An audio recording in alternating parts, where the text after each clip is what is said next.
गौतम अडानी एक ऐसा नाम जिसे इंट्रोडक्शन की कोई जरूरत नहीं है। अडानी ग्रुप के फाउंडर और इंडिया के जाने माने बिजनेस टाइकून गौतम अडानी का जन्म 24 जून 1962 को हुआ था। खुद के मेहनत और पैसे से बना ये बिलियनियर आज इंडिया के रिचेस्ट पर्सन में से एक है। हालांकि गौतम अडानी सक्सेसफुल बिजनेसमैन के साथ साथ इंडिया में एक कंट्रोवर्शियल फिगर भी, जहां कुछ लोग इन्हें एक विजनरी लीडर की तरह देखते हैं जो कि इंडियन इकोनॉमी को बिल्ड कर रहे हैं, तो वहीं कुछ लोग इन्हें एक करप्ट बिजनेसमैन की तरह देखते हैं और साथ ही साथ इन पर एलिगेशन भी लगता है कि ये प्राइम मिनिस्टर मोदी के बहुत ही करीबी हैं, जिस वजह से इन्हें अनफेयर एडवांटेज मिलता है दूसरे बिजनेसमैन के मुताबिक। तो क्या है सच्चाई? क्या गौतम अडानी ने इतने बड़े एम्पायर को अपने विजन और हार्डवर्क से बिल्ड किया है, या क्या वो करप्शन और गवर्नमेंट के सपोर्ट से इस मुकाम को हासिल किए हैं? तो चलिए इन्हीं सब सवालों के साथ इस वीडियो को शुरू करते हैं। अगर आपको ये वीडियो पसंद आए तो इस वीडियो को लाइक और चैनल को सब्सक्राइब कर दें। गौतम अडानी का जन्म अहमदाबाद गुजरात में एक गुजराती जैन परिवार के घर में हुआ था। उनके पिताजी का नाम शांतिलाल अडानी था जो कि एक छोटे कपड़े के व्यापारी थे, और मां का नाम शांताबेन अडानी था जो कि एक हाउसवाइफ थी। गौतम अडानी का अर्ली एजुकेशन अहमदाबाद के लोकल स्कूल सेठ चिमनलाल नागिन दास विद्यालय में हुआ था। तो वहीं बीकॉम की डिग्री के लिए उन्होंने गुजरात यूनिवर्सिटी में एडमिशन लिया था। हालांकि उन्होंने दूसरे साल ही यूनिवर्सिटी से ड्रॉप आउट ले लिया और 1978 में पिताजी के बिजनेस में दिलचस्पी ना होने के वजह से वो मुंबई आ गए और महिंद्रा ब्रदर्स में डायमंड सॉर्टिंग का काम करना स्टार्ट कर दिया। 1981 में उनके बड़े भाई महासुख भाई अडानी ने अहमदाबाद में एक प्लास्टिक यूनिट खरीदा और उसके ऑपरेशन को संभालने के लिए उन्होंने गौतम अडानी को बुलाया। ये गौतम अडानी के लाइफ में एक टर्निंग पॉइंट था, क्योंकि इस वेंचर के वजह से वो पीवीसी को दूसरे देश से इंपोर्ट कर रहे थे, जिसके कारण अडानी एक ग्लोबल ट्रेडर बन गए थे। प्लास्टिक फैक्ट्री के बिजनेस को बढ़ाने के बाद अडानी ने स्मॉल बिजनेस के लिए प्राइमरी पॉलिमर इंपोर्ट करने का काम शुरू किया। उसके बाद गौतम अडानी ने 1988 में अडानी इंटरप्राइज को एस्टेब्लिश किया, जो कि उस समय एग्रीकल्चर और पावर कमोडिटीज के बिजनेस को करती थी। नाउ अब हम जानेंगे कि कैसे अडानी ने अपने एंटरप्रेन्योर विजन और अपॉर्चुनिटी को ग्रैब करके अपने इंटरप्राइज को वेरियस सेक्टर में डाइवर्सिफाई और एक्सपैंड किया।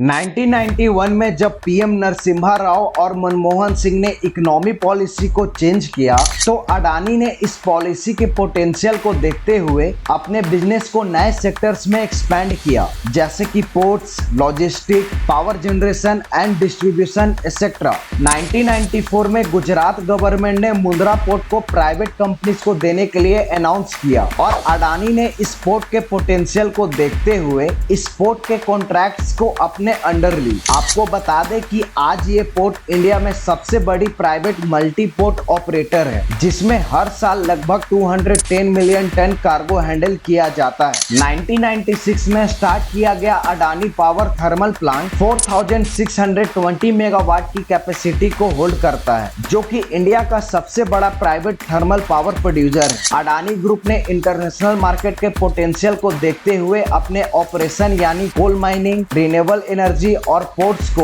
ऑस्ट्रेलिया, इंडोनेशिया और यूनाइटेड स्टेट्स में एस्टैब्लिश किया। रिन्यूएबल एनर्जी को प्रमोट करने के लिए अडानी ग्रुप ने अडानी ग्रीन्स को 2016 में एस्टैब्लिश किया। आपको बता दें कि मई 2020 में अडानी ग्रीन्स ने solar energy corporation of India से $6 बिलियन का वर्ल्ड्स लार्जेस्ट सोलर बिड को जीता था, और उसी साल सितंबर 2020 में अडानी ग्रुप्स ने मुंबई इंटरनेशनल पोर्ट में 74% स्टेक को एक्वायर भी किया था। तो अब ये सवाल उठता है कि क्या अडानी ग्रुप्स, जो कि पिछले 3 दशक में इतना ग्रो की है, क्या इनके ग्रोथ के पीछे गवर्नमेंट का हाथ है या इनका खुद का? आपने कई बार सुना होगा कि हमारे कंट्री के ओपोजिशन पार्टीज ने प्राइम मिनिस्टर मोदी को एक्यूज किया है कि वो अडानी को बहुत ही ज्यादा फेवर करते हैं। हालांकि जब ये सवाल इंडिया टुडे के रिपोर्टर ने अडानी से पूछा था कि क्या अडानी ग्रुप्स के मैसिव ग्रोथ के पीछे नरेंद्र मोदी का हाथ है, तो उन्होंने कहा था कि मैं और प्राइम मिनिस्टर मोदी दोनों गुजरात से आते हैं और इस वजह से मुझे इन एलिगेशन को फेस करना पड़ता है। उन्होंने आगे ये भी कहा कि मैं अपने जर्नी को 4 फेज में बांटता देता हूँ। पहला फेज के बारे में बताते हुए उन्होंने कहा कि बहुत लोग सरप्राइज होंगे, पर मेरे एंटरप्रेन्योर का कैरियर राजीव गांधी के वजह से शुरू हुआ था। अगर राजीव गांधी ने एग्जाम पॉलिसी को लिबरलाइज नहीं किया होता तो मैं कभी एक्सपोर्ट हाउस को शुरू नहीं कर पाता और मेरे एंटरप्रेन्योर का सफर कभी शुरू ही नहीं हो पाता। दूसरा फेज 1991 का था, जब पीएम नरसिम्हा राव और मनमोहन सिंह ने इकोनॉमी पॉलिसी को चेंज किया था। उस समय मैं दूसरे एंटरप्रेन्योर की तरह मैंने भी उन पॉलिसी का लाभ उठाया था। तीसरा फेज है 1995 का, जब केशुभाई पटेल गुजरात के चीफ मिनिस्टर बने थे। केशुभाई पटेल एक विजनरी लीडर थे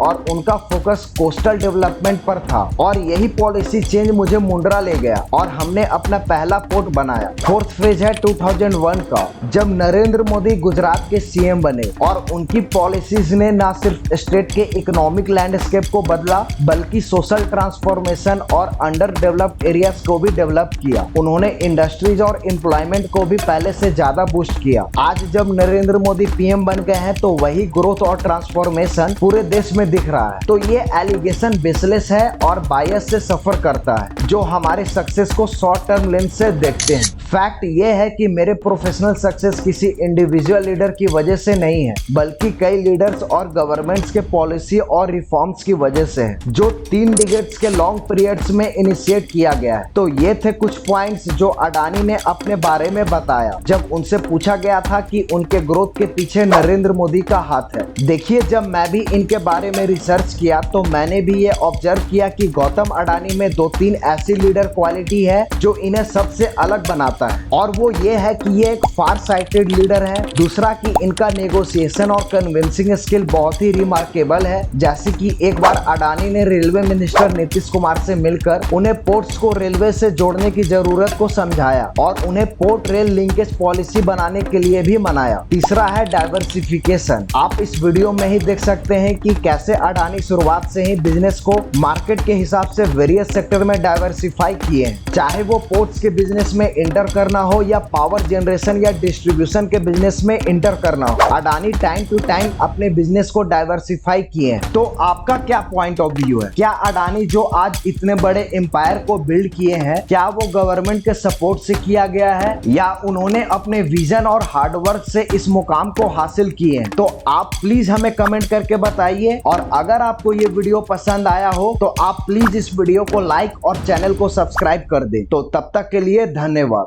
लॉन्ग लिव मदर इंडिया।